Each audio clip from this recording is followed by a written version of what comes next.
కష్టపడి సంపాదించుకున్న ఈ ఆస్తి రేపు నా పిల్లలకు దక్కకుండా పోతుందేమో, ఈ ఆస్తి నా మీద లేకుండా పోతుందేమో అనే ఒక ఆందోళనతో ఉన్నారు. కానీ ఈ రోజు తర్వాత హాయిగా కడుపు నిండా భోజనం చేసి మంచిగా నిద్రపోవచ్చు, ఇక్కడ ప్రశాంతంగా ఉండొచ్చు. మీకు మీ ఇంటి మీద పూర్తి హక్కులు కల్పిస్తున్నాం. ఒక్క ఇంటికాయన మీరు చుట్టుకోలేమే, మళ్ళా కరెంటు మీటర్కు కరెంట్ ఆఫీసుకు తిరుగుడు, నల్ల కోసం తిరుగుడు, ఇక ఎక్కడ తిరగొద్దు. ఇక అన్ని కాగితాలు ఒక్కసారి మీ చేతిలో పెట్టి మీకు దండం పెట్టి అన్నం పెట్టి పంపిస్తాం. మరి మీరు కూడా ఆలోచించాలి. ఇప్పుడే మా కమలాకరణ చెప్పిండు, ఎవరన్నా కడుపు నిండా అన్నం పెట్టనే నీ కడుపు చల్లకుండా అని దీవిస్తాం. మరి ఇంత మంచిగా పనిచేసే వాళ్ళను మనం కడుపులో పెట్టుకొని కాపాడుకోవాలా వద్దా? బొట్టు పిల్లకు గడియారానికి అమ్ముకుంటామా? బొట్టు పిల్లకు గడియారానికి ఇంకేమో ఉన్నాయి కదా, మేకపోతులు, ఫుల్ బాటిల్లు. దయచేసి వాటికి మనం మోసపోవద్దు. మోసపోతే గోసపడతాం. మా చైర్మన్ అమ్మ, మా నిర్మల నాకు మాట చెప్పింది. మా బండ సింగ్ భాయ్ చెప్తున్నారు, అన్న ఇంట్లో చాలా మంది ఎస్సీలు, బీసీలు, మా ముస్లిమ్స్ ఉన్నారు, ముదిరాజులు ఉన్నారు, చాలా పేదోళ్ళు ఉన్నారన్న. వాళ్ళు కొంతమంది రేకులు వేసుకోనో గుడిసెలాగా పెట్టుకున్నారు. రేపు మన స్వంత జాగాలో ఇల్లు కట్టించే కార్యక్రమంలో వీళ్ళకు డబుల్ బెడ్రూమ్ ఇల్లు మంజూరు చేయాలని చెప్పి మా బండ సింగ్ చెప్తున్నారు. కూలిపోతున్నాయో, తాత్కాలిక వసతి ఉందో, రాబోయే రోజుల్లో తప్పకుండా మీకు డబుల్ బెడ్రూమ్ ఇల్లు కూడా మంజూరు చేపిస్తాం. మీరు కూడా దయచేసి ఎక్కడ ఎవరు కలిసినా మాకు కేసీఆర్ సారు, మా టిఆర్ఎస్ ప్రభుత్వం మాకు సాయం చేసింది, ఇన్నేళ్లు చేయని పనిని ఇలా మా టిఆర్ఎస్ గవర్నమెంట్ మాకు సాయం చేసింది అనేది ముక్త కంఠంతో ఎవరు అడిగినా మన తోవ కేసీఆర్ తోవ, టిఆర్ఎస్ ప్రభుత్వం దారే మా దారి అని గట్టిగా చెప్పాలి. మనందరం కూడా పని చేసిన వాళ్ళను దీవించే వాళ్ళు ఉన్నారు ఇక్కడ. మాకేముంటది, మీరు దీవిస్తే ఇంకా కష్టపడి పనిచేస్తాం. మాకు కావాల్సింది మీ ప్రేమ కావాలి, మీ ఆప్యాయత కావాలి. టిఆర్ఎస్ ప్రభుత్వం అంటేనే పేదల ప్రభుత్వం. ఇవాళ నెలకు 6 కిలోల బియ్యం ఇచ్చేది టిఆర్ఎస్ ప్రభుత్వం. ముసలి వాళ్లకు, వృద్ధులకు, వితంతువులకు 2000 పెన్షన్ ఇచ్చేది టిఆర్ఎస్ ప్రభుత్వం. ఆడపిల్ల పెళ్లి పెట్టుకుంటే 1,116 ఇచ్చేది టిఆర్ఎస్ ప్రభుత్వం. ఇవాళ కూడా 72 మందికి ఇప్పుడు కళ్యాణ లక్ష్మి చెక్కులు, షాదీ ముబారక్ చెక్కులు ఇవ్వబోతా ఉన్నారు. అంటే ప్రతి పేదింటి ఆడపిల్ల పెళ్లికి సాయం చేస్తున్నాం. 72 మందికి 71,83,352 రూపాయలు ఇస్తున్నాం. ఇవాళ కళ్యాణ లక్ష్మి పథకం మంచిదేనా అమ్మా? మొన్న ఒక పెద్ద మనిషి ఈ ఊర్లో ఏమంటాడు, కళ్యాణ లక్ష్మి పరిగెత్తుకున్నట్టు ఎవరికి కావాలి అని మాట్లాడాడు. కళ్యాణ లక్ష్మి దండగాని మాట్లాడాడు. ఎవరో తెలుసు కదా, కళ్యాణ లక్ష్మి దండగానే ఎవరు కళ్యాణ లక్ష్మి అంటే పరిగెత్తుకున్నట్ట. ఉన్నారా వద్దా? కళ్యాణ లక్ష్మి మంచిదేనా? కళ్యాణ లక్ష్మి ఉండాలి, ఇది మాకు కావాలంటే వాళ్ళు చేయవట్లు చూస్తారు. 10 మంది కావాలంటారా? మరి ఆ పెద్ద మనిషి దండగా అన్నాడు కదా, దండగానే ఇవ్వాలని చెప్పి మా కమలాకరణ నిర్మాణం కోసం ఇవాళ మీకు ఎన్నో రోజుల నుంచి కానటువంటి పనులను కూడా మేము చేయిస్తా ఉన్నాం. మొన్న మీ కౌన్సిలర్లు అందరూ నా దగ్గరకు వచ్చి, అన్న మాకు కరెంటు వచ్చిపోతున్నది, జర బుగ్గలు ఎగిరిపోతున్నాయి, మాకు ఒక సబ్ స్టేషన్, హుజూరాబాద్ పట్టణానికి ప్రత్యేకంగా ఒక సబ్ స్టేషన్ కావాలంటే మొన్ననే 1,50,00,000 రూపాయలతో కొత్త సబ్ స్టేషన్ కూడా కట్టింది.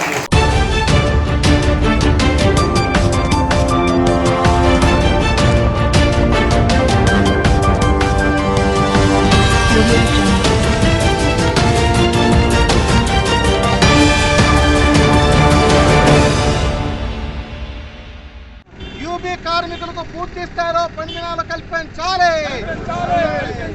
రాష్ట్ర ప్రభుత్వం వెంటనే జోక్యం చేసుకుని యూబీ కార్మికులను ఆదుకోవాలి. కార్మికులకు పూర్తి స్థాయిలో పని దినాలు కల్పించాలి. రాష్ట్ర ప్రభుత్వం యూబీ ఉత్పత్తులకు ఆర్డర్లు ఇవ్వాలి. ప్రభుత్వం యూబీ ఉత్పత్తులకు పూర్తి స్థాయిలో ఆర్డర్లు ఇవ్వాలి.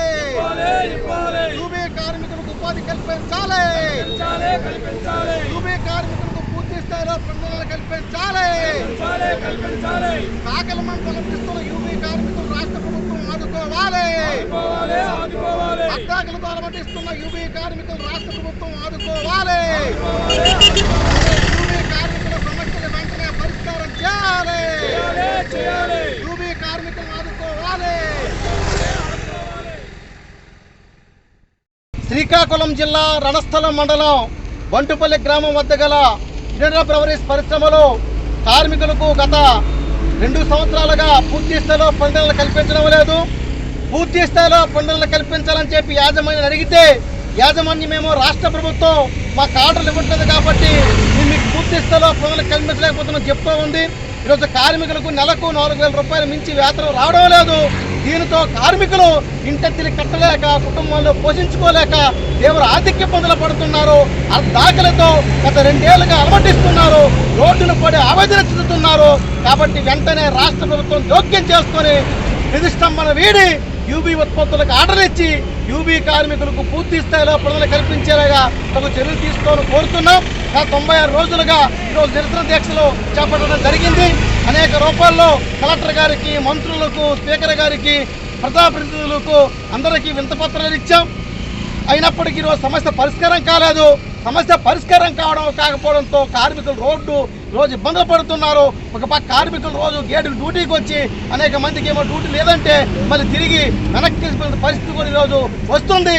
కాబట్టి వెంటనే యాజమాన్యము రాష్ట్ర ప్రభుత్వం చర్చించుకొని ఈ ప్రతిష్టంభన వీడి యూబీ కార్మికులకు పూర్తి స్థాయిలో పనులు కల్పించాలని చెప్పి కోరుతున్నాం. లేని పక్షంలో కార్మికులు మాత్రం తీవ్ర ఇబ్బందులు పడతారు. ఇప్పటికే రోడ్డు పడ్డారు.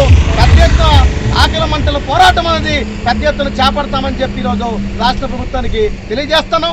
ఇప్పటికైనా రాష్ట్ర ప్రభుత్వం స్పందించాలా, యూబీ కార్మికులను ఆదుకోవాలా, యూబీ ఉత్పత్తులకు ఆర్డర్ ఇచ్చి వారికి నెలకు 20 పనులు కల్పించేలాగా తగు చర్యలు తీసుకోవాలని చెప్పి యూబీ కార్మికుల సమస్యలు పరిష్కరించాలని చెప్పి కోరుతున్నాం.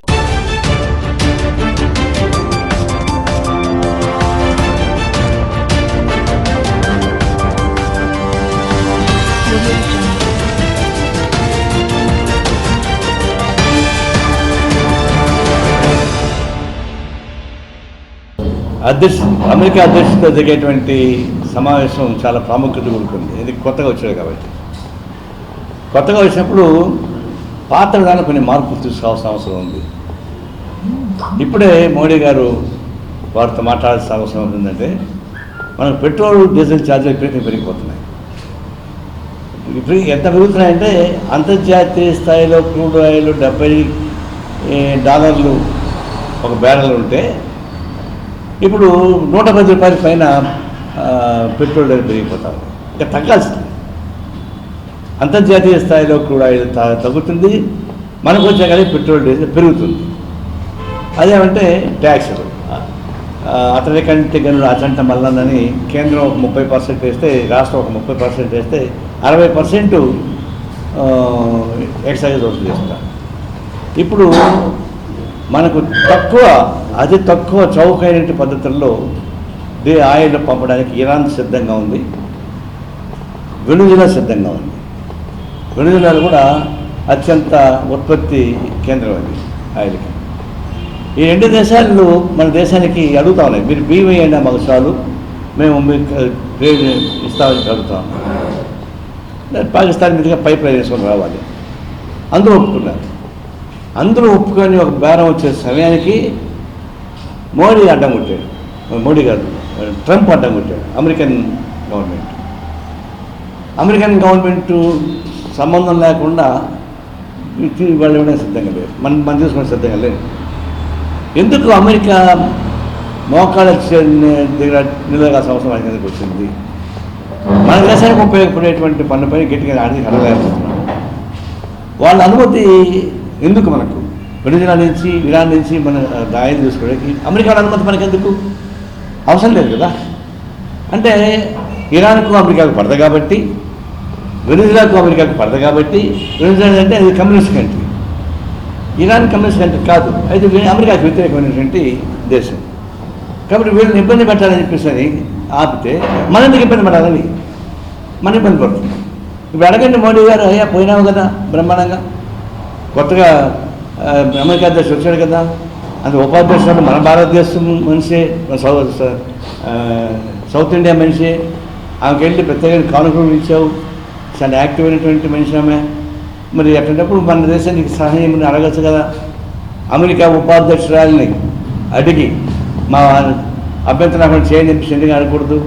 కాబట్టి దీన్ని అనుమతి కోరుతున్నాం, ఊరికే మెప్పులు కోరుతున్నాం కాదు, ఈ జిమ్మికలు చేయడం కాదు, వ్యాక్సిన్ పెద్ద జిమ్మికలు చేయడం కాదు.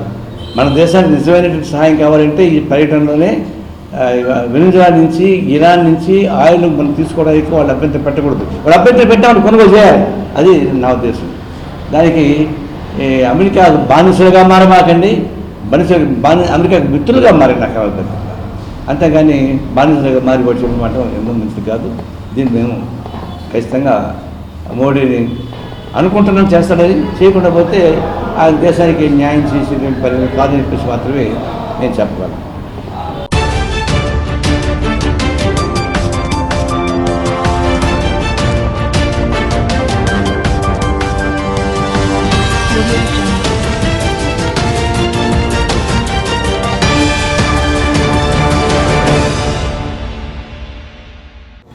దడాల సుబ్బారావు, వ్యవసాయ కార్మిక సంఘం రాష్ట్ర అధ్యక్షుడు. ఎల్లుండి 27వ తేదీన దేశవ్యాప్తంగానే భారత్ బంద్ నిర్వహిస్తున్నాం. ఇది దేశంలో 3వ బంద్ చట్టాలు వచ్చిన తర్వాత. ముఖ్యంగా మన దేశ వ్యవసాయ రంగాన్ని, మన దేశ పారిశ్రామిక రంగాన్ని కార్పొరేట్లకి దారదత్తం చేయడానికి మోడీ ఈ చట్టాలు తెచ్చారు. మేము చట్టాలు వద్దుపోవని పోరాడుతుంటే కొత్తగా మళ్ళా ఇప్పుడంటే మోనటైజేషన్ అమలు చేస్తుంటాం. మోనటైజేషన్ ఏమీ లేదు. మన భారతదేశ వ్యవసాయ రంగం, పారిశ్రామిక రంగం, పబ్లిక్ పార్కులు, రైల్వే అంతా కూడా కార్పొరేట్లు దారదత్తం చేసే పని చేస్తారు. మనం స్వతంత్ర పోరాటం బ్రిటిష్ వాడికి వ్యతిరేకంగా పోరాడి స్వతంత్రం తెచ్చుకుంటే మోడీ ఈరోజు మళ్ళా మన స్వతంత్రాన్ని, మన పరిశ్రమల్ని అన్నింటినీ కూడా విదేశీ కార్పొరేట్లు దారదత్తం చేస్తున్నాడు. ఈ బంద్లో ఒకటే ముఖ్యమైన పాయింట్, మొత్తం 500 రైతు సంఘాలు కలిపి కిసాన్ సంయుక్త సంఘర్ష సమితిగా అన్నది ఏంటంటే చట్టాలైనా రద్దు కావాలి, లేదా మోడీ అయినా గద్దె దిగే వరకు మేము పోరాడతాం అని చెప్పి పోరాటం చేస్తున్నారు. కాబట్టి ఈ బంద్ జయప్రదం అవుతుంది, అందరూ సహకరిస్తున్నారు. మోడీ గద్దె దిగే వరకు లేదా చట్టాలు రద్దు అయ్యే వరకు కూడా ఈ పోరాటం కొనసాగుతుందని ఈ సందర్భంగా తెలియజేస్తాం. సొసైటీగా ఉండాలంటే స్వామినాథన్ కమిటీ చెప్పినట్టుగా C2+50% మద్దతు ధరలు ప్రకటించి దానికి చట్టబద్ధత కల్పించాలని, అలాగే మెజారిటీ గ్రామీణ ప్రజలకి ఉపాధిస్తున్న ఉపాధి హామీ చట్టాన్ని మెరుగుపరిచి 200 రోజులు పని దినాలు, రోజుకి 600 రూపాయలు కూలి పెంచాలని చెప్పేసి, అలాగే ప్రజల ఆస్తుల్ని ప్రైవేటీకరణ చేసే విధానాన్ని ఆపాలని చెప్పేసి న్యాయమైన డిమాండ్లతో ఢిల్లీ పరిసరాల్లో గత 300 రోజులుగా రైతులు పెద్ద ఎత్తున లక్షలాది మందితో ఉద్యమం చేస్తున్నారు. ఈ ఉద్యమాన్ని ఏమాత్రం స్పందించని మోడీ ప్రభుత్వం రైతుల మీద నిర్బంధాన్ని పెంచుతుంది. ఈ పీరియడ్లోనే రైతుల ఉద్యమం క్రమంలో 605 మంది ఇప్పటికే చనిపోయినారు. అలాగే పోలీసుల లాఠీ చార్జీ కూడా సుశీల్ అగర్వాల్ అనే రైతు కూడా చనిపోయాడు. కాబట్టి దేశానికి అన్నం పెట్టే రైతాంగం మీద నిర్బంధాన్ని ప్రయోగించి రైతులు కోరుకుంటున్న చట్టాలు కాకుండా రైతులు వద్దంటున్న చట్టాలు చేయడం అన్నది దుర్మార్గం. పైగా ప్రజాస్వామిక విలువల్ని, ఉద్యమాన్ని బలపరిచిన వాళ్ళని మోడీ ఇవాళ నిర్బంధంగా అరెస్టులు చేయడము, వాళ్ళు బెదిరించడము, భయపెట్టడము చేయడం చేస్తున్నాడు. కాబట్టి ఈ విధానాలన్నిటికీ, అంతేకాకుండా రాష్ట్రాలకు సంబంధించిన హక్కులు కూడా హరిస్తున్నాడు. ముఖ్యంగా మన ఆంధ్ర రాష్ట్రానికి సంబంధించి ప్రత్యేక విభజన చట్టంలో అంశాలు ఏవి కూడా అమలు చేయలేదు. పైగా మన స్టీల్ ప్లాంట్ని అమ్మకాన్ని పెడుతున్నాడు. అందువల్ల ఇలాంటి మోడీ రాష్ట్ర హక్కుల్ని హరిస్తున్నాడు, ప్రజాస్వామిక విలువల్ని కాలరాస్తున్నాడు, ప్రధానమైన ఉత్పత్తి వనరులైన వ్యవసాయాన్ని కార్పొరేట్లకు కట్టబెడుతున్నాడు. కాబట్టి ఎంత వేగంగా ఈ మోడీ ఈ విధానాల నుంచి తిప్పికొట్టాలంటే ఈ బంద్ని సక్సెస్ చేయాలి. దీన్ని చేయడానికే ఇవాళ దేశవ్యాప్తంగా 27వ తారీఖున అందరూ ప్రజలు ఈ ఉద్యమంలో కలిసి వచ్చి జయప్రదం చేయాలని చెప్పేసి, అలాగే రైతులు చేస్తున్న ఉద్యమాన్ని సంఘీభావంగా ప్రచారం చేస్తున్న అరెస్టుల వల్ల ఈ ఉద్యమం వెనక తగ్గదు. కాబట్టి మోడీ ఇప్పటికైనా సరే అర్థం చేసుకొని ఈ రైతు చట్టాలను వెనక్కి తీసుకోవాలని చెప్పేసి మేము రైతు సంఘాలు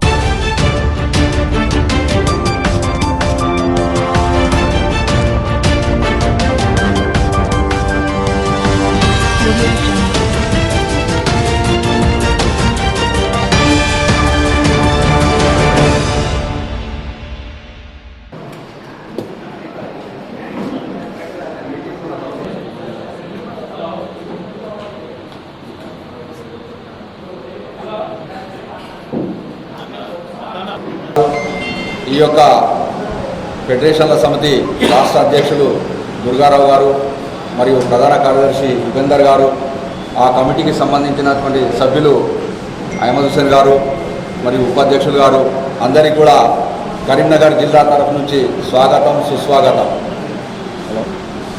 ముఖ్యంగా ఇప్పుడు ఏదైతే ఈ ఫెడరేషన్లు అనేటి పుట్టస్వామి కమిషన్ ద్వారా రాజశేఖర రెడ్డి ప్రభుత్వంలో కూడా ఆ పుట్టస్వామి కమిషన్ రిపోర్ట్ ప్రకారంగా కొన్ని ఫెడరేషన్లు అప్పుడు ఏర్పడడం జరిగింది. తర్వాత ఉమ్మడి జిల్లాల అప్పుడు రాజశేఖర రెడ్డి గారు ఉన్నప్పుడు కొన్ని నాయి బ్రాహ్మణ, తర్వాత మత్స్యకార, పద్మశాలకు సంబంధించిన కొన్ని ఫెడరేషన్లు మాత్రం అప్పుడు కార్యరూపడం దాల్చడం జరిగింది. మిగతా కొన్ని కులాలై ఉద్యమం చాలా తిరుగుగా నడుస్తుంది. అప్పుడు మిగతా ఏదైతే తెలంగాణ ఉద్యమం తీవ్రమైనప్పుడు అప్పుడు రోషయ్య గవర్నమెంట్కి రూపం దాల్చలేదు.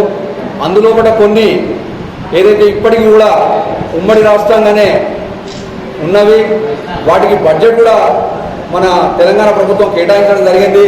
వాటికి పీడీ అకౌంట్ కానీ, వాటికి పూర్తి స్థాయిలో మేరు కానీ, దూదేగుల కానీ, మిగతా ఇంకా 2-3 ఫెడరేషన్స్ సెక్రటరియట్లో పెండింగ్లో ఉన్నాయి. వాటి గురించి మేము దాదాపుగా నేను మాత్రం 7 సంవత్సరాల నుంచి తెలంగాణ ఏర్పడ్డ తర్వాత కాలుకు బట్ట కట్టకుండా కూడా వాటిని బైఫర్కేషన్ చేయమని తిరగడం జరిగింది. ఎప్పుడైతే మున్సిపల్ ఎలక్షన్లు మొదటిసారి జరిగినప్పుడు అప్పుడు కరీంనగర్ జిల్లాలో మీరు అందరికీ తెలుసు, ఇక్కడ ఉన్న వాళ్ళకి అందరికీ దాదాపు తెలుసు, మనం సుపరిచితులమే. అప్పుడు వినోద్ గారు మా ఇంటికి రావడం జరిగింది. అప్పుడు వచ్చి అప్పుడు బాబ్జాని మీరు మా పార్టీకి రావాలి అని ఆహ్వానం పోదామనేటువంటి ఒక ఆలోచన, ఒక నిర్ణయానికి వస్తే మొన్నగాక మొన్న ఏదైతే వాట్సాప్లలో ఈ మెసేజ్ పెట్టిన తర్వాత ఇక్కడ మా మాజీ కార్పొరేటర్ కరీంనగర్ జిల్లా సంబంధించినటువంటి మైనారిటీ నాయకుడు ఏదైతే సలీం ఖాన్ గారు ఒక 3 రోజుల ముందు కూడా వీళ్ళతో కూడా మాట్లాడడం జరిగింది. గాన సంపదనతో, సదానంద గారితో, బాబ్జాని మీరు మీటింగ్ మాత్రం కొద్దిగా అజ్జయింది.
This one, and also renovation also we have done all these paintings, ACs, plug work, oxygen flow line also we have set up along with oxygen cylinders, and washroom renovation we have done, and this one also fall ceiling and ICU lights and tubes and everything. This room completely sponsored by yes sir. This is monitor.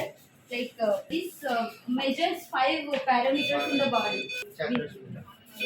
So this is the flow line, sir. This is also set up, but generally in the standardized equipment it is not there. But this hospital it requires this oxygen flow line, so we have set up in this room as well.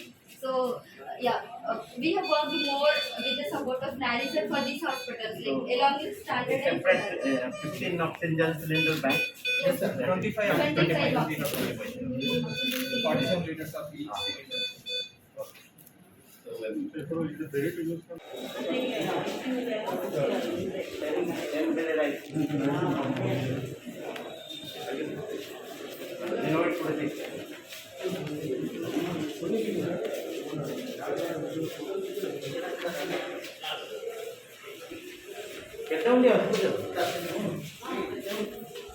జరుగుతున్న cases సమయంలో ఈ preparation for third wave అని అంటారు. మనం sweat more in the peace less you have to bleed in the war అని ఒక ఇంగ్లీష్లో అది ఉంది, సుభాషితం ఉంది. సో ఈ 10 బెడెడ్ ఐసీయూ మన రాచకొండ కమిషనరేట్లో ఇక్కడ గట్కేసర్ ఉంది, తర్వాత నెక్స్ట్ మల్కాజ్గిరి ఉంది, వనస్థలిపురం ఉంది, హయాత్ నగర్ ఉంది ఏరియా హాస్పిటల్స్, తర్వాత భువనగిరి యాదాద్రి, అక్కడ ఎయిమ్స్ హాస్పిటల్, ఇంకో ఏరియా హాస్పిటల్ భువనగిరి, అలా అంటే 6-7 ప్లేసెస్లో మన రాచకొండ కమిషనరేట్లో శాంక్షన్ అయింది. మళ్ళీ మిగతా జిల్లాలో కూడా 1 యూనిట్ కానీ 2 యూనిట్స్ అని ఆ జిల్లాలో కూడా నారాయణపేటలో దేశంలో మొదటిసారి నారాయణపేటలో ఈ 10 బెడెడ్ ఐసీయూ మన మినిస్టర్ గౌరవనీయులు కేటీఆర్ గారు చేతిలో అది ఆన్లైన్ చేశారు అది. సో అది స్టార్ట్ అయిన తర్వాత మన తెలంగాణలో బహుశా ఇప్పుడు 30-40 యూనిట్స్ అది ఈ నిర్మాణ సంస్థ తరఫున ఈ ఎగ్జిక్యూషన్ అది నిర్మాణ్ వాళ్ళ చేతిలో ఉంది. నిర్మాణ సంస్థ ఇప్పుడు ఉమా ఉంది, ఇక్కడ మేడం ఉన్నారు, ఇట్లా కార్యకర్తలు ప్రతి యూనిట్కి వెళ్ళి ఇన్స్టాల్ చేస్తున్నారు. తర్వాత ప్రతి ప్లేస్లో ఒక్కొక్క స్పాన్సర్ అది గుర్తించారు. ఆ స్పాన్సర్ గుర్తించిన దాంట్లో మళ్ళీ బర్నీ గారికి చాలా ముఖ్య పాత్ర ఉంది. బర్నీ గారు ప్రస్థానం వల్ల ఈరోజు మనకి ఇక్కడ పెద్ద దాత ఆయన అసిస్టెంట్ వైస్ ప్రెసిడెంట్ ఇన్ఫోసిస్లో, చాలా సీనియర్ పొజిషన్, అది సీనియర్ మోస్ట్ పొజిషన్. మన ఆయన మన నారీ అంటారు, ఆయన పేరు మానేపల్లి నరసింహరావు గారు. ఆయన ఫ్యామిలీ మొత్తం వాళ్ళ ఫాదర్ వాళ్ళ అంకల్ పేరుతో ఈ 10 బెడెడ్ ఐసీయూ దాదాపు 30 లక్షల ఖర్చు ఉన్న ఈ ఐసీయూ ఇక్కడ స్పాన్సర్ చేసిన నరసింహరావు గారికి వాళ్ళ ఫ్యామిలీకి ఒక గట్టిగా చెప్పండి. సో వాళ్ళు చాలా పెద్ద మనసుతో ఈ ఎక్విప్మెంట్ మనకి ఇచ్చారు. ఇప్పుడు మన పని ఉంది అది మెయింటెనెన్స్ మనం చూడాలా పక్క. తర్వాత స్టాఫ్ కూడా కలెక్టర్ గారితో మన ఆరోగ్య శాఖతో చేసి ఇక్కడ స్టాఫ్ ఉండాలా, ఈ ఆపరేషన్లో ఉండాలి. గతంలో కొన్ని అనుభవాలు బాగాలేదు అని నేను చెప్తున్నాను. ఈ 10 బెడెడ్ ఐసీయూ ప్రాజెక్ట్ ఇక్కడ ప్రారంభం చేయడం జరిగింది. సో ఇక్కడ ఈ 10 బెడెడ్ ఐసీయూ దాదాపు 30 లక్షల ఖర్చులతో మన ఇన్ఫోసిస్ సంస్థ assistant vice president Manepalli Narasimha Rao, ఆయనకి నారీ అని మనం అంటారు, ఆయన ఈ స్పాన్సర్ చేయడం జరిగింది. ఈ 10 బెడెడ్ ఐసీయూ ఇక్కడ పెద్ద పనికి వస్తుంది. ఇప్పుడు కోవిడ్ పీరియడ్లో మీ అందరం చూశారు, ఒక్కొక్క బెడ్కి 1 లక్ష రూపాయలు ప్రైవేట్ హాస్పిటల్లో ఛార్జ్ చేశారు. బెడ్ కూడా దొరకట్లేదు ఆ పరిస్థితి. సో ఈ గవర్నమెంట్ హాస్పిటల్లో ఇలాంటి ఫ్యాసిలిటీ ఉంటాయి. పేద ప్రజలు వాళ్ళకి పక్కా ఇది సౌకర్యం. ఇప్పుడు రోజు రోజుకి మళ్ళీ కొత్త కేసెస్ వస్తున్నాయి. థర్డ్ వేవ్ ఇంకా రాలే మాత్రం ఈ థర్డ్ వేవ్కి ఛాన్సెస్ భవిష్యత్తులో ఉన్నాయి. కాబట్టి ఈ ప్రిపరేషన్ మనం అంతా చేసి పెట్టాలా. ఈ 10 బెడెడ్ ఐసీయూ ప్రాజెక్ట్ అది మన తెలంగాణలో అన్ని జిల్లాలు, మన ఇక్కడ రాచకొండ కమిషనరేట్లో ఇక్కడ గట్కేసర్, మల్కాజ్గిరి, తర్వాత హయాత్ నగర్, వనస్థలిపురం, భువనగిరి ఆ ప్రాంతంలో కూడా ఆల్రెడీ ఈ 10 బెడెడ్ ఐసీయూ ఇన్స్టాల్ చేయడం జరిగినాయి. ఈ ఖోస్లా ఫౌండేషన్ తరఫున వినోద్ ఖోస్లా గారు 100 ప్లేసెస్లో ఆయన స్పాన్సర్ చేశారు స్వయంగా. శ్రీకాంత్ నాదముని గారు ఖోస్లా ఫౌండేషన్ తరఫున ఆయన కోఆర్డినేట్ చేస్తున్నారు. ఇక్కడ నాగేశ్వర్ గారు, తర్వాత మన జయేష్ రంజన్ సార్, తర్వాత మన హైసియా తరఫున మన బర్నీ అరోల్ గారు హైసియా ప్రెసిడెంట్ ఆయన. తర్వాత ఈ ఎగ్జిక్యూషన్ వర్క్ మొత్తం ఈ నిర్మాణ సంస్థ చేస్తున్నారు. ఈ నిర్మాణ సంస్థకి ఇక్కడ మయూర్ గారు ఆయన హెచ్ఓడి. సో ఈ నిర్మాణ సంస్థ తరఫున ఫస్ట్ అది 10 బెడెడ్ ఐసీయూ నారాయణపేటలో అప్పుడు మినిస్టర్ కేటీఆర్ గారు అది వర్చువల్గా ఇనాగ్రేట్ చేశారు. అప్పటి నుంచి వాళ్ళు వెనక చూడలేదు. డైలీ ఎక్కడెక్కడైనా ఈ ప్రాజెక్ట్ ఇప్పుడు వాళ్ళు ఇంప్లిమెంట్ చేస్తున్నారు. భవిష్యత్తులో చాలా పెద్ద పనికి వస్తుంది. ఇక్కడ ఈ హాస్పిటల్లో ఉన్న స్టాఫ్ అందరూ వాళ్ళకి ఇచ్చిన ఈ ఫ్యాసిలిటీకి పక్కా అది వాడుకోవాలా. ఇంకా అదనపు వాళ్ళకి స్టాఫ్ కావాలా అయితే డిస్ట్రిక్ట్ అడ్మినిస్ట్రేషన్తో కూడా అదర్వైజ్ మెడికల్ హెల్త్ డిపార్ట్మెంట్తో వాడిని తీసుకొని ఈ రన్నింగ్లో పెట్టాలని వాళ్ళకి కోరిక. ఈ డొనేట్ చేసిన దాతలు మానేపల్లి నరసింహరావు గారు వాళ్ళ ఫ్యామిలీ అందరికీ మన అడ్మినిస్ట్రేషన్ తరఫున ధన్యవాదములు. Thank you.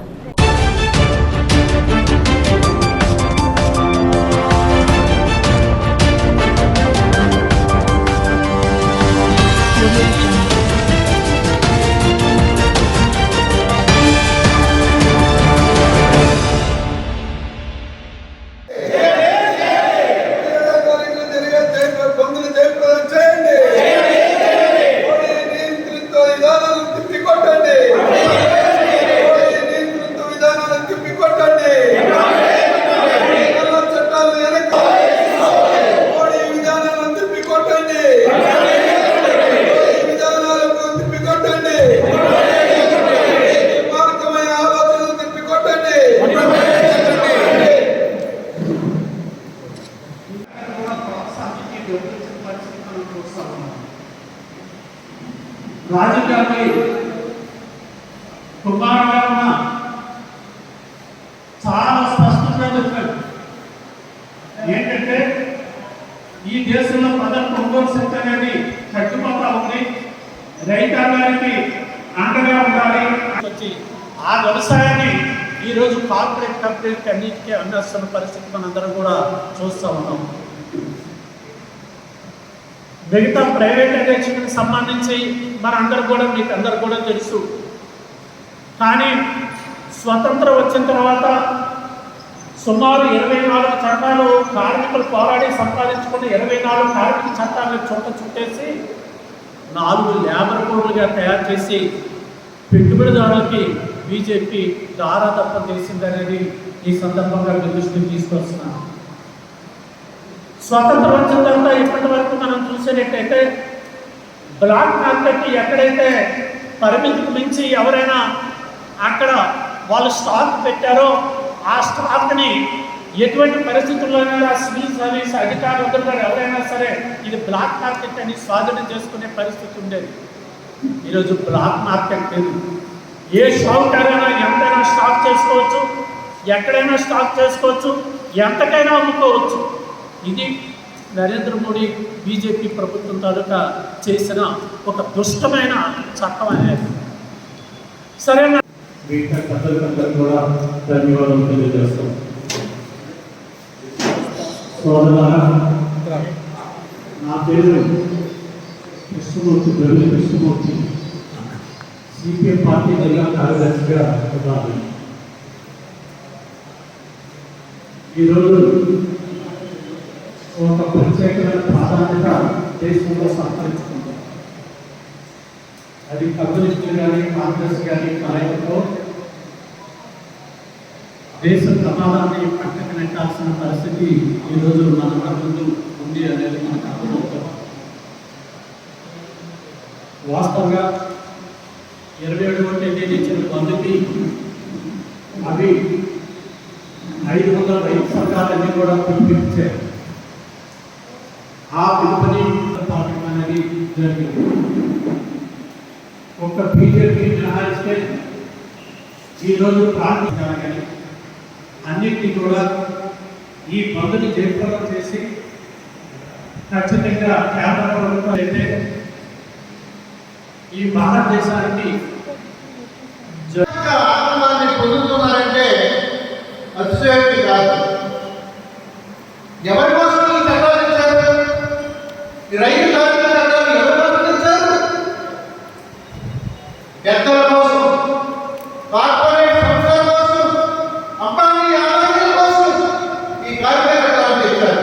వారి అభివృద్ధి కోసం, వారి కోసమే ఈ దేశ సంపదలంతా కూడా వారికి మొదలుపెట్టడానికే ఈ యొక్క చట్టాలు తెచ్చారని ఈ సందర్భంగా మీకు తెలియజేసుకుంటున్నాం. మరి చట్టాన్ని రద్దుపరచలేదా? ఎన్నో లక్షల కోట్లు రుణాలు ఎగరగొట్టిన కార్పొరేట్ పెద్దలకు రుణమాఫీ చేసి రద్దు చేసిన ఆ ప్రభుత్వాలు ఈ రైతు వ్యతిరేక ప్రజా వ్యతిరేక చట్టాలను రద్దు చేసే సమయం మీకు లేదా, ఆ కరుణ మీకు లేదనేసి ఈ సందర్భంగా మీకు తెలియవచ్చున్నాను. మేము మరి తెలుగుదేశం పార్టీ మొదటి నుంచి కూడా రైతుల పక్షం పార్టీ, రైతుల కోసం ఎప్పుడు కూడా పోరాటం చేస్తుంది. మరి దాని మధ్యలోనే మరి ఈ రోజున మరి 27వ తేదీన తలపెట్టిన భారతదేశానికి మా తెలుగుదేశం పార్టీ తరఫున సంఘీభావం తెలుపుతూ మరి మేము తప్పున మద్దతుని తెలియజేస్తున్నామని తెలిపేందుకు సెలవు తీసుకుంటున్నాం. చేయటం అనేటటువంటి విధంగా ఈ 2 రోజులు సమావేశం వచ్చిందండి. మిత్రులారా, ఒకసారి మనం చూస్తే దేశానికి 75 సంవత్సరాలు స్వతంత్రం వచ్చింది. ఈ 75 సంవత్సరాల్లో 12-13 మంది ప్రధానమంత్రులు మారారు. అనేకమైనటువంటి జాతి సంపదను తయారు చేసుకున్నారు. ఇంకా సంపదను పెంపొందించుకునేటటువంటి ప్రయత్నంలో ప్రయాణం చేస్తూ ఉన్నాం. కానీ స్వతంత్రం వచ్చేటప్పటికి ఈ దేశానికి 36 కోట్ల మంది ఉంటే 5 లక్షల మంది 6 లక్షల మంది ఆహారం దొరక ఆకలితో మరణించినటువంటి చరిత్ర.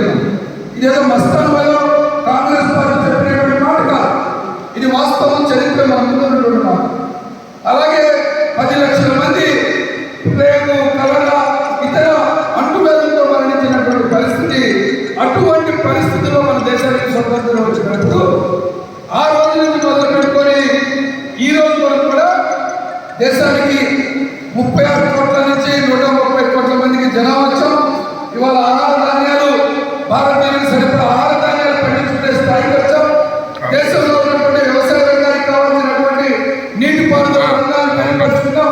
అవసరమైతే మన యువతకు ఉద్యోగ అవకాశాలు కలుగజేసుకోవడం కోసం పరిశ్రమలు ఏర్పాటు చేసుకున్నాం. జాతి సంపద ప్రభుత్వ మౌలిక రంగాన్ని అభివృద్ధి చేసుకుంటూ వచ్చినటువంటి పరిస్థితి. దురదృష్టం ఏంటంటే గడిచిన 7 సంవత్సరాలుగా ఈ దేశాన్ని మరో 20 సంవత్సరాలు వెనక్కి తోలికెళ్ళిపోయేటువంటి ప్రయత్నం జరుగుతూ ఉంది. ఆ రోజు బ్రిటిష్ వాళ్ళు భారతదేశాన్ని బాధితులుగా చేసి భారతదేశంలో ఉన్నటువంటి సంపదని గుట్టు చప్పుడు కాకుండా బ్రిటిష్ వాళ్ళు దోచుకుని వెళ్తా ఉంటే భారతీయులందరూ కూడా పెద్ద ఉద్యమం ద్వారా ఈ దేశాన్ని మేమే పరిపాలించుకుంటాం, మా దేశాన్ని మేమే రక్షించుకుంటామని చెప్పి బ్రిటిష్ వాళ్ళ యొక్క బుల్లెట్లకి ఎదురొట్టి లక్షలాది మంది ప్రాణాలు వడ్డించి ఈ దేశాన్ని కాపాడుకున్నా ఈ దేశ సంపదని కూడా మెరుగుపరుచుకున్నటువంటి చరిత్ర మనం అందరం కూడా చూస్తాం. కానీ ఈ 7 సంవత్సరాల్లో పాపం నరేంద్ర మోడీ గారు ఏదైతే బ్రిటిష్ వాళ్ళకి బుట్లు తుడిచినటువంటి ఆలోచన కలిగినటువంటి ఆర్ఎస్ఎస్ భావజాలం, బ్రిటిష్ వాళ్ళ యొక్క కేసులకు ఒత్తాసు కలిగిన ఆ రోజు భగత్ సింగ్ మీద కూడా వ్యతిరేకంగా కోర్టులో వాదించినటువంటి ఆలోచన కలిగినటువంటి ఆర్ఎస్ఎస్ భావజాలం ఇవాళ మన దేశానికి ప్రధానమంత్రిగా భారతీయుల్ని మరలా బానిసలుగా చేసేటటువంటి ప్రయత్నాన్ని కాంగ్రెస్ పార్టీ ఇతర సమాంతరంగా కలిగినటువంటి ఆలోచనతో ఇవ్వనుంది. రాజకీయ పార్టీలు సోనియా గాంధీ గారి నేతృత్వంలో ఢిల్లీలో ఒక కమిటీ ఏర్పాటు చేసి మనం అందరం కూడా భారత జాతిని కాపాడుకోవాలి, భారతీయులందరినీ సంఘటితపరచాలి. ఏదైతే మనం ఈ 75 సంవత్సరాల్లో ఈ భారతదేశం కోసం సంపదను తయారు చేసామో దాన్ని కర్పూరంలాగా హారతి చేస్తూ మోడీ మిత్రులు దోచిపెడతా ఉన్నాడు. దాన్ని కాపాడుకునే ప్రయత్నం చేయాలనేటటువంటి దానిలో ఇవాళ మన ముందు కదిలినటువంటి పరిస్థితి. ఇవాళ మోడీ ప్రభుత్వం వచ్చిన తర్వాత ఒక దుర్మార్గమైన ఆలోచనతో, ఒక చేతగాని అసమర్థవంతమైనటువంటి ఆలోచన విధానంతో మొట్టమొదటిసారి 2016లో నోట్ల రద్దు పేరు మీద భారతీయుల యొక్క ఆర్థికాన్ని నడ్డిరించినటువంటి పరిస్థితి. ఏమన్నాడు? ఈ నోట్ల రద్దు ద్వారా మన భారతీయులు కొంతమంది రాజకీయ పార్టీలు, కొంతమంది ధనవంతులు స్విట్జర్లాండ్ లో నల్లధనం దాచిపెట్టుకున్నారు, దాన్ని తీసుకొస్తానని చెప్పిన మాట వాస్తవం కాదా అని చెప్పి ఈ పాత్రికేయ మిత్రుల ద్వారా రాష్ట్ర ప్రజల ద్వారా నరేంద్ర మోడీ అడుగుతా ఉన్నారు. ఎంత నల్లధనం తెచ్చావు బాబు, ఎంత నల్లధనం తెచ్చావు, ఎంతమంది నల్లధన ధనవంతుల్ని నువ్వు ఐడెంటిఫై చేసావో ఈ భారత జాతి తెలుసుకోవాలనుకుంటుంది. చెప్పే సాహసం ఈ దేశ ప్రధానమంత్రికి ఉందా అని చెప్పి అడుగుతా ఉన్నాను. నేను నల్లధనం తీసుకురాకపోతే నన్ను నడి రోడ్డు మీద ఉరితీయమన్నది నరేంద్ర మోడీ కాదా? నరేంద్ర మోడీ కాదా? ఎన్నిసార్లు ఉరేయాలి నరేంద్ర మోడీ గారిని? ఇవాళ నల్లధనం రాలేదు, ₹1 కూడా అధిక ధనం ఉన్నట్టుగా నిరూపించలేనటువంటి శాతకాన్ని ప్రధానమంత్రి ఎవరు అంటే మన ప్రభుత్వం నరేంద్ర మోడీ గారు. నల్లధనం వల్ల దాని వెంటనే చిన్న మధ్యతరగతి పరిశ్రమల్ని వీటిని అన్నింటినీ కూడా నాశనం చేయాలని కనిగట్టుకొని ఎందుకు పడిగట్టుకున్నాడు? 77 కంపెనీలు రాసుకోండి మిత్రులారా, మీడియా మిత్రులారా రాసుకోండి, ఇది వాస్తవం. ఆర్ఎస్ఎస్ కనుసన్నల్లో ఆర్ఎస్ఎస్ ధనం భారతీయ జనతా పార్టీ ప్రజల దగ్గర దోచుకున్న డబ్బులు 77 కంపెనీలకి దోచిపెట్టడం కోసం జిఎస్టీ అనేటటువంటి తీసుకొచ్చి గబ్బర్ సింగ్ ట్యాక్స్ ద్వారా మధ్యతరగతి పరిశ్రమలు, చిన్న పరిశ్రమలు దాదాపుగా 50-60 వేల పరిశ్రమలు కుప్పకూలిపోయిన ఈ దేశం. పనుల్లో ఉద్యోగాల నుంచి తీసేస్తారు, ఉన్న ఉద్యోగాలు పోయి ఇవాళ పరిశ్రమలన్నీ కుప్పకూలటం వల్ల దేశ జీడిపి రేట్ ఎక్కడికి వచ్చి పడిందంటే ఇంతకుముందు స్వతంత్రం వచ్చిన తర్వాత ఎప్పుడూ లేదు, 7.3% పడిపోయింది. ఇవాళ మీ అందరి దృష్టి తీసుకుని